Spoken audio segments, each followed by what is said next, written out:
ನಮಸ್ತೆ ಎಲ್ರಿಗೂ, welcome back to our channel.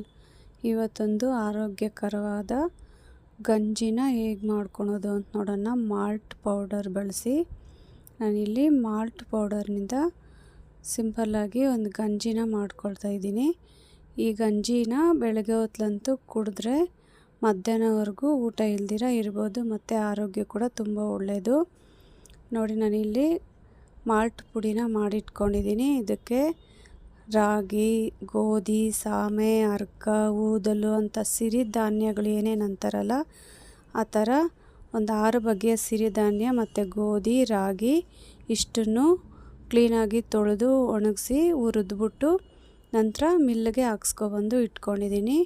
ನಿಮಗೇನಾದರೂ ಈ ರಾಗಿ ಮಾಲ್ಟ್ ಪುಡಿ ಬೇಕು ಅಂದರೆ ಕಮೆಂಟ್ ಮಾಡಿ ತಿಳಿಸ್ಕೊಡ್ತೀನಿ ಹೇಗೆ ಮಾಡೋದು ಅಂತ. ಈಗ ಮೊದಲಿಗೆ ನಾನಿಲ್ಲಿ ಮಾಲ್ಟ್ ಪುಡಿನ ಇಟ್ಕೊಂಡಿದ್ದೀನಿ. ನೋಡಿ, ಒಂದು ಅಳತೆ ಲೋಟ ತಗೊಳ್ಳಿ. ಈ ಅಳತೆ ಲೋಟ ತಗೊಂಡಿದ್ದೀನಿ ನಾನು. ಈ ಲೋಟದಲ್ಲಿ 2 ಲೋಟ ಆಗೋಷ್ಟು ನಾನು ನೀರನ್ನು ಇಲ್ಲಿ ಒಂದು ಪಾತ್ರೆಗೆ ಹಾಕ್ಕೊಳ್ತಾ ಇದ್ದೀನಿ. ಈಗ ನೀರನ್ನು ಕುದಿಯೋದಕ್ಕಿಡೋಣ. ನಂತರ ಇಲ್ಲಿ ಈ ಸ್ಪೂನಲ್ಲಿ ನಾನು ತುಂಬ 2 ಸ್ಪೂನು ಮಾಲ್ಟ್ ಹಿಟ್ಟನ್ನು ಬೌಲ್ಗೆ ಹಾಕ್ಕೊಳ್ತಾ ಇದ್ದೀನಿ. 2.5 ಸ್ಪೂನು ಅಥವಾ 2 ಸ್ಪೂನ್ನ ಹಾಕ್ಕೊಳ್ಳಿ. ನಂತರ ಇದಕ್ಕೆ ಸ್ವಲ್ಪ ಒಂದು ಅರ್ಧ ಲೋಟ ಆಗೋಷ್ಟು ನೀರು ಹಾಕಿ ಗಂಟಿಲ್ದಿರ ನೀಟಾಗಿ ಕಲಿಸ್ಕೊಳ್ಳೋಣ. ಇದು ತಣ್ಣೀರೇ. ನೀಟಾಗಿ ಗಂಟಿಲ್ದಿರ ಕಲಿಸ್ಕೊಂಡಿದ ನಂತರ ನಾವಿಲ್ಲಿ ನೀರು ಕಾಯಕ್ಕೆ ಇಟ್ಟಿದ್ವಲ್ಲ, ನೀರು ಚೆನ್ನಾಗಿ ಕಾದಿದ ನಂತರನೇ ನಾವು ಮಾಲ್ಟ್ ಪುಡಿನ ಹಾಕ್ಕೋಬೇಕು. ತಣ್ಣೀರು ಇರಬೇಕಾದ್ರೆ ಹಾಕ್ಬಾರ್ದು. ನೋಡಿ, ಇಲ್ಲಿ ನಾನು ನೀರು ಕಾಯಕ್ಕೆ ಇಟ್ಟಿದ್ದೆ, ನೀರು ಕುದೀತಾ ಇದೆ. ಯಾರೆಲ್ಲ ಡಯಟ್ ಮಾಡ್ತಾ ಇದ್ದೀರಲ್ಲ ಅವ್ರಿಗೆಲ್ಲ ತುಂಬ ಹೆಲ್ಪ್ಫುಲ್ ಆಗುತ್ತೆ. ಇದ್ರ ಜೊತೆಗೆ ಸ್ವಲ್ಪ ಮೊಳಕೆ ಕಟ್ಟಿದ ಕಾಳು, ಹಸಿ ತರಕಾರಿ ಎಲ್ಲ ಹಾಕಿ ಸ್ವಲ್ಪ ಒಂದು ಬೌಲ್ ಸಲಾಡ್ ಥರ ತಿಂದ್ಬಿಟ್ರಂತೂ ಬೆಳಗ್ಗೆ ಒಂದು ಲೋಟ ಗಂಜಿ ಕುಡಿದು ಒಂದು ಬೌಲು ಮೊಳಕೆ ಕಟ್ಟಿದ ಕಾಳು ಸಲಾಡ್ ಥರ ಮಾಡ್ಕೊಂಡು ತಿಂದ್ರಂತೂ ಒಂದು ದಿವಸ ಪೂರ್ತಿ ಇರ್ಬೋದು, ಅಂದರೆ ಸಂಜೆವರೆಗೂ ಇರ್ಬೋದು.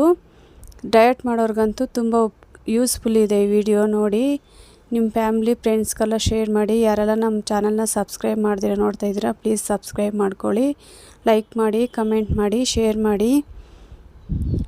ನಿಮ್ಮ ಒಂದು ಲೈಕು ನಮಗೆ ತುಂಬ ಪ್ರೋತ್ಸಾಹ ನೀಡುತ್ತೆ ಮತ್ತು ವೀಡಿಯೋಸ್ ಮಾಡೋದಕ್ಕೆ. ನಂತರ ನೋಡಿ, ಇಲ್ಲಿ ನಾನು ಮಾಲ್ಟ್ ಕಲಸಿಟ್ಕೊಂಡಿರ್ತಕ್ಕಂಥದ್ದನ್ನ ಇಲ್ಲಿ ನೀರು ಕಾದಿದೆಯಲ್ಲ ಅದಕ್ಕೆ ಹಾಕ್ಕೊಂಡು ಕಲಿಸ್ತಾ ಹಾಕ್ಕೋಬೇಕು. ಇಲ್ಲಾಂದರೆ ಒಂದೇ ಸತಿ ಹಾಕಿದ್ರೆ ಗಂಟು ಕಟ್ಬಿಡುತ್ತೆ.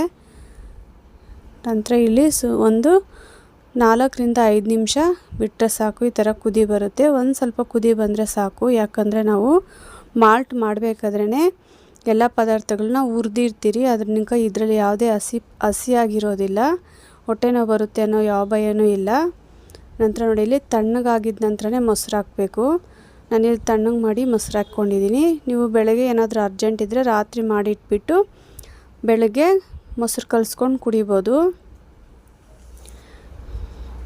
1 ವರ್ಷದ ಮಗುವಿಂದ ಹಿಡಿದು 90 ವರ್ಷದ ವಯಸ್ಕರೆಲ್ಲ ಕುಡಿಬೋದು ಇದನ್ನ ಆರಾಮ್ಸೆ. ಮತ್ತು ಯಾರಿಗೂ ತುಂಬ ಹೊಟ್ಟೆ ಹಸಿ ಆಗಲ್ಲ ಅಂತ ಇರ್ತೀರಲ್ಲ ಅವ್ರಿಗೂ ಸಹ ಈ ಥರ ಮಾಡಿಕೊಟ್ರೆ ಸ್ವಲ್ಪ ಹೊಟ್ಟೆ ಹಸಿ, ಜೀರ್ಣಶಕ್ತಿ ಎಲ್ಲ ಚೆನ್ನಾಗಾಗುತ್ತೆ. ನಂತರ ನೋಡಿ, ನಲ್ಲಿ ಸರ್ವ್ ಮಾಡ್ಕೊಂಡಿದ್ದೀನಿ. ಸ್ವಲ್ಪ ಮೇಲೆ ಜೀರಿಗೆ ಪುಡಿನ ಹಾಕ್ಕೊಳ್ತಾ ಇದ್ದೀನಿ. ನಿಮ್ಗೆ ಇಷ್ಟ ಇದ್ದರೆ ಹಾಕ್ಕೊಳ್ಳಿ, ಇಲ್ಲಾಂದರೆ ಬೇಡ. ಯಾಕಂದರೆ ನಾನು ಮಾಲ್ಟ್ಗೆ ಇದರಲ್ಲಿ ಜೀರಿಗೆ ಪುಡಿ, ಮೆಂತ್ಯ, ಸ್ವಲ್ಪ ಕಾಳು ಮೆಣಸು ಎಲ್ಲ ಸೇರಿಸಿ ಮಿಲ್ಲಿಗೆ ಹಾಕ್ಸಿದ್ದೀನಿ. ಪುಡಿ ಉಪ್ಪನ್ನು ಸ್ವಲ್ಪ ಸೇರಿಸ್ಕೊಂಡಿದ್ದೀನಿ. ನೀವು ಉಪ್ಪನ್ನು ಗಂಜಿ ಕಾಯಿಸ್ಬೇಕಾದ್ರೇ ಹಾಕ್ಕೊಳ್ಳಿ, ರುಚಿಗೆ ತಕ್ಕದಷ್ಟು ಉಪ್ಪು. ಈ ಥರ ಮೊಸರು ಹಾಕ್ಕೊಂಡು ಕುಡಿದ್ರೆ ಆಯಿತು. Thank you for watching.